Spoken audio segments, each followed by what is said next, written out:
दोस्तों, अर्नब गोस्वामी के ऊपर एक बहुत बड़ा खुलासा हुआ है। 40 लाख रुपए की घूस इस आदमी ने दी है अपनी टीआरपी रेटिंग्स को बदलवाने के लिए।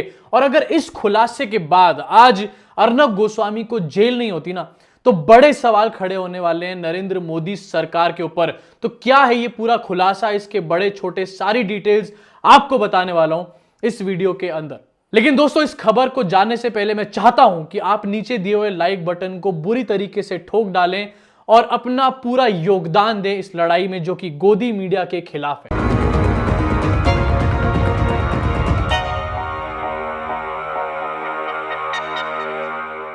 दोस्तों, स्वागत है आप सब लोगों का इस चैनल के एक और नए वीडियो में, उस सेगमेंट में जहां पर इसका नाम है भक्तोलॉजी, अंधभक्तों की शाखा, जहां पर हम भयंकर तरीके से अंधभक्तों की वाट लगाते हैं, उनकी खाट खड़ी करते हैं। और आज के इस वीडियो में हम लोग सिर्फ और सिर्फ बात करेंगे अर्नब गोस्वामी के बारे में। वो आदमी जो अपने आप को सो कॉल्ड नेशनलिस्ट पत्रकार कहता है, जो कहता है कि वो बहुत बड़ा राष्ट्रवादी है, जो कहता है कि वो बहुत बड़ा देश का हितैषी है। आखिरकार वो किस तरीके से देश को, देश की जनता को, अपने ऑडियंस को, देश की सरकार को और उन एडवर्टाइजर्स को, उन हजारों एडवर्टाइजर्स को जो उसके चैनल में ऐड देने का काम करते थे, उनको बेवकूफ बनाकर बाहर निकला है। इसकी पूरी दास्तान आपको आज इस वीडियो में पता चल जाएगी। तो पूरा मैटर क्या है, इंडियन एक्सप्रेस पे एक बहुत बड़ी खबर छपी है और फ्रंट पेज पे, फ्रंट लाइन पे छपी है। अब ये जिस तरीके से मीडिया हाउस अर्नब गोस्वामी के इस खबर के ऊपर लगातार रिपोर्टिंग कर रहे हैं, उस बात से एक चीज साफ हो जाती है कि जितने भी मीडिया हाउसेज हैं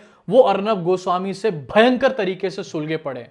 और जब मीडिया हाउस किसी से सुलग जाते हैं तो वो किस तरीके से उस आदमी को नीचे गिराने का काम करते हैं, ये सब चीजें हमने पास्ट में लगातार देखी हैं। और इस टाइम पे अर्नब गोस्वामी के साथ भी सेम चीजें हो रही है। नहीं तो अर्नब गोस्वामी की कोई न्यूज क्या किसी और अखबार के फ्रंट लाइन पे आ सकती थी? यकीनन नहीं। इस टाइम पे मीडिया जगत के अंदर अर्नब से एक बहुत बड़ा गुस्सा है, नाराजगी है लोगों के अंदर, इसलिए खबरें फ्रंट पेज पे आ रही है। तो इंडियन एक्सप्रेस पे फ्रंट पेज पे आज खबर छपती है और खबर में अर्नब को नंगा किया जाता है।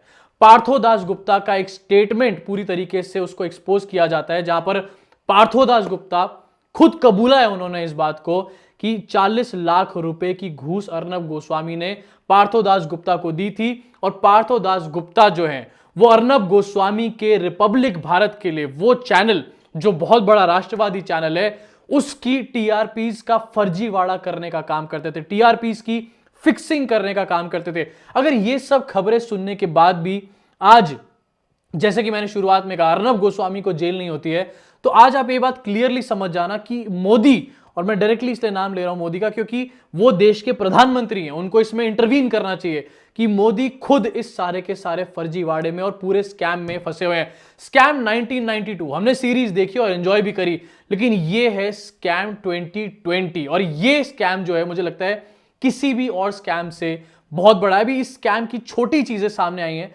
जब पूरी तरीके से बाहर आएगा तो शायद सबकी आंखें फटी की फटी रह जाएंगी। तो क्या आया है, क्या छपा है इस पूरी की पूरी खबर में, जरा आपको बता देता हूं। बीबीसी पे भी ये खबर आज छपी है, जहां पर यह बताया गया है कि अर्नब गोस्वामी ने मुझे दिए 40 लाख रुपए, पार्थो गुप्ता ने इस बात का दावा किया है। साथ ही पार्थो गुप्ता ने अपना एक पूरा स्टेटमेंट दिया है। उसके अलावा बता देता हूं आपको कि 3600 पेजेस की एक चार्जशीट दायर करी गई, उसमें से ही इस खबर को निकाला गया है। पार्थो गुप्ता का स्टेटमेंट उस 3600 जो पेजेस की चार्जशीट है उसके अंदर थी, जो कि मुंबई पुलिस ने आज सबमिट करी है। जो व्हाट्सएप चैट्स थे 500 पेजेस के, वो भी इन 3600 पेजेस का ही एक पार्ट है। उसके अलावा एक रिपोर्ट भी सबमिट करी गई है, एक ऑडिट रिपोर्ट भी सबमिट करी गई है, जिसमें कि सिर्फ रिपब्लिक टीवी का नाम नहीं है। अगर आप सोच रहे हो कि सिर्फ अर्नब ही आपसे फर्जीवाड़ा कर रहा है, तो टाइम्स नाउ का भी यहां पर नाम है, आज तक का भी यहां पर नाम है और बड़े बड़े दिग्गज लोगों का यहां पर नाम सामने उस चार्जशीट में आया है। क्या बोला पार्थो गुप्ता ने, एक बार इसके ऊपर आपकी नजर डालना चाहूं। पार्थो गुप्ता यहां पर ये कहते हैं कि मैं अर्नब गोस्वामी को 2004 से जानता हूं। ये उनका अपना स्टेटमेंट है जो उन्होंने चार्जशीट के अंदर पुलिस को स्टेटमेंट दिया है। उन्होंने आगे कहा कि हम टाइम्स नाउ में साथ काम करते थे, मैंने 2013 में बीएआरसी के सीईओ का पदभार संभाला। अर्नब गोस्वामी ने साल 2017 में रिपब्लिक चैनल को लॉन्च किया। रिपब्लिक टीवी लॉन्च करने से पहले भी वे मुझसे चैनल लॉन्च करने की योजनाओं पे चर्चा करते रहते थे। उसके अलावा वो कहते हैं कि वह परोक्ष रूप से हिंट दिया करते थे कि मैं उनके चैनल को अच्छी रेटिंग दिलाने में मदद करूं। गोस्वामी को यह अच्छी तरह पता था कि मैं जानता हूं कि टीआरपी सिस्टम कैसे और किस तरीके से काम करता है। उन्होंने मुझे इस बात का प्रलोभन दिया कि वह भविष्य में मेरी मदद करेंगे। यानी कि पार्थोदास गुप्ता, जो कि टीआरपी का पूरा गेम अच्छी तरीके से जानते थे, अर्नब गोस्वामी अपने चैनल खोलने से पहले ही पार्थोदास गुप्ता के पीछे लग चुका था। शायद एक पूरा नेक्सस बनाया गया, शायद एक पूरी प्लानिंग करी गई कि चैनल खोलने से पहले उसकी टीआरपी का फर्जीवाड़ा आखिरकार कैसे होगा, इस चीज को पहले ही इंश्योर कर लिया गया था। ये छोटा मोटा गेम नहीं है। इसमें जब पूरा गेम खुलेगा ना, तो भारतीय जनता पार्टी के भी बड़े बड़े लोगों के डेफिनेटली नाम आएंगे। आगे पार्थोदास गुप्ता कहते हैं कि मैंने अपनी टीम के साथ लगातार इस चीज पे काम किया और सुनिश्चित किया कि रिपब्लिक टीवी को नंबर 1 रेटिंग मिले।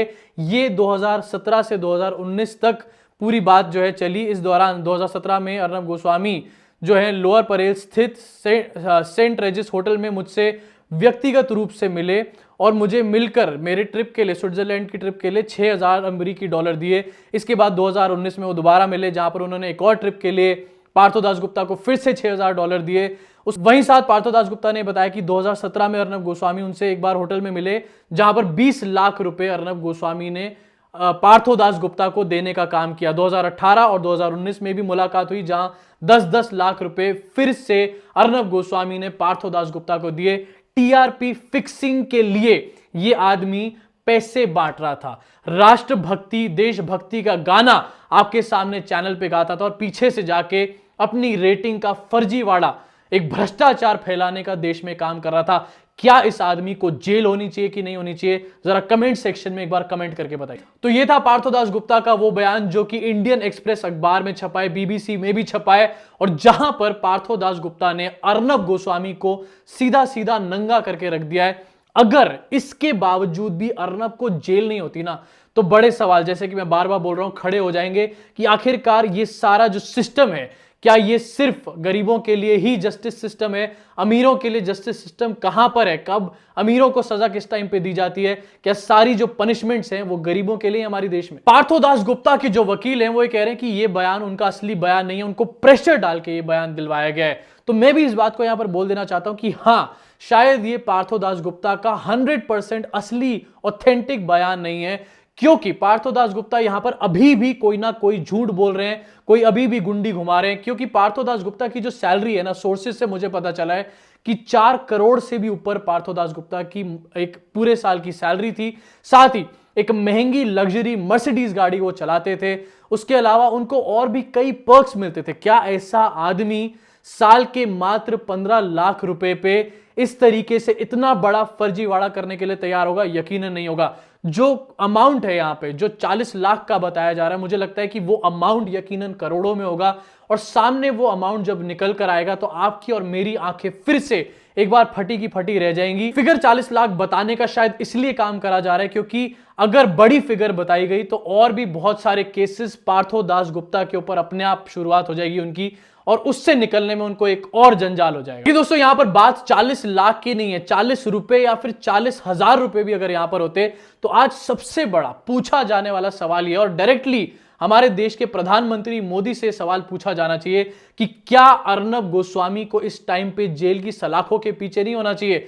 क्या अर्नब गोस्वामी ने देश में भ्रष्टाचार फैलाने का काम नहीं करा है? दूसरी तरफ अर्नब गोस्वामी की भी बात करना चाहता हूं। ये आदमी इतना बेशरम, इतना नीच, इतना कबाड़ी और इतना घटिया आदमी है कि अभी तक भी इसकी सारी पोल पट्टी खुलने के बाद भी, इसका लंगोट खुलने के बाद भी, ये किस तरीके से चैनल पे आके देश में एक डिवाइड क्रिएट करने की कोशिश कर रहा है, देश के लोगों को अभी भी बेवकूफ बनाने की कोशिश कर रहा है। इस आदमी के नाम पर एक बेशर्मी का पूरा अवार्ड होना चाहिए। मुझे लगता है कि इसी के साथ आज एक ट्रेंड चलना चाहिए सोशल मीडिया पे कि why is Arnab free, hashtag why is Arnab free. अभी तक अर्नब आजाद क्यों घूम रहा है? जैसा कि मैंने आपको बताया था कि इस वीडियो के अंत में मैं एक बड़ा सवाल खड़ा करूंगा जो कि आपके दिमाग को, अंधभक्तों के भी दिमाग को चकरा के रख देगा। यहां पे वो सवाल ये है कि जरा सोचिए एक बार कि ये आदमी जिसका नाम अर्नब गोस्वामी है, जिसने इतना बड़ा टीआरपी का फर्जीवाड़ा करा है, जिसका नाम बार बार टीआरपी केस में सामने आ रहा है और लोग कह रहे हैं कि इसने हमारे को घूस दिया इतने इतने पैसे की,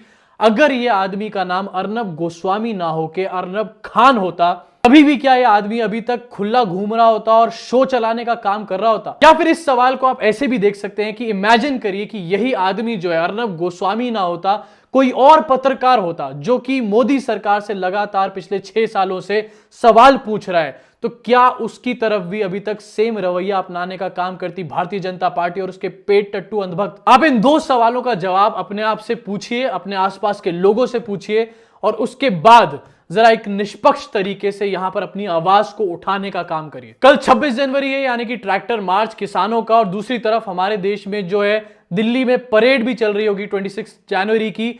उसी के बीच में इस खबर को कहीं ना कहीं दबाने की आज कोशिश करी जा रही है, लेकिन मैं चाहता हूं कि इस खबर को आप लोगों तक, जन जन तक पहुंचाने का काम करें। इसलिए इस खबर को दबाकर लोगों से शेयर जरूर करें। मुलाकात होगी आप सब लोगों से अगली वीडियो में।